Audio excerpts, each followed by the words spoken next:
खबर शिमला से है, जहां हिमाचल प्रदेश विधानसभा के बजट सत्र के तीसरे दिन आरडीजी को लेकर सदन और बाहर अजब गजब स्थिति देखी गई। जी हां, आपको बता दें कि सदन के बाहर सत्ता पक्ष और विपक्ष आमने सामने आए और नारेबाजी हुई। मुख्यमंत्री सुखविंदर सिंह सुक्खू ने मीडिया में कहा कि आरडीजी हिमाचल की जनता का अधिकार है और भाजपा के नेता अपनी ही सरकार के सामने हिमाचल हित की बात कहने से डर रही हैं। उन्होंने विपक्ष पर प्रदेश विरोधी होने का आरोप लगाया और कहा कि केंद्र हिमाचल के संसाधनों से पैसा कमा रही है, लेकिन प्रदेश को उसका अधिकार नहीं दे रही। मुख्यमंत्री ने जनता की अदालत में भाजपा को जवाब देने की भी चुनौती भी दी।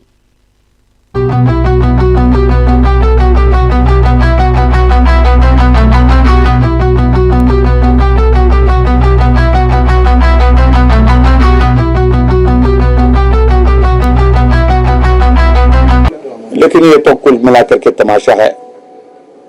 बजट सत्र और बजट सत्र में महामहिम राज्यपाल जी का अभिभाषण 2 मिनट 7 सेकंड का, और ऐसी सूरत में उस पर चर्चा सबसे पहले होनी चाहिए थी।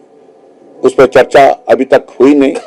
रेवेन्यू डेफिसिट ग्रांट का जो यहाँ पर इन्हें रेजोल्यूशन और खासतौर से जिस पर चर्चा लाई 102 के अंतर्गत, उस पर चर्चा पूरी हुई है और होना तो ये चाहिए था।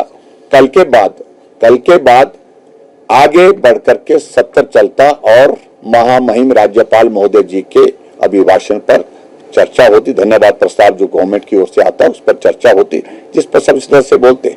लेकिन बहुत सारा, क्योंकि इनका सिर्फ राजनीतिक मकसद है कि 17 मार्च को शायद केंद्र सरकार का बजट प्रस्तुत होना है, वो उसका इंतजार कर रहे हैं और इसलिए उन्होंने 18 तारीख को ये अपना बजट, मुझे जो जानकारी मिली, मुझे पूरा सुनाई नहीं दिया क्या डेट दी है, 18 मार्च को जो है बजट सत्र शुरू होगा। इस प्रकार की स्थिति कभी भी नहीं आई है जो वर्तमान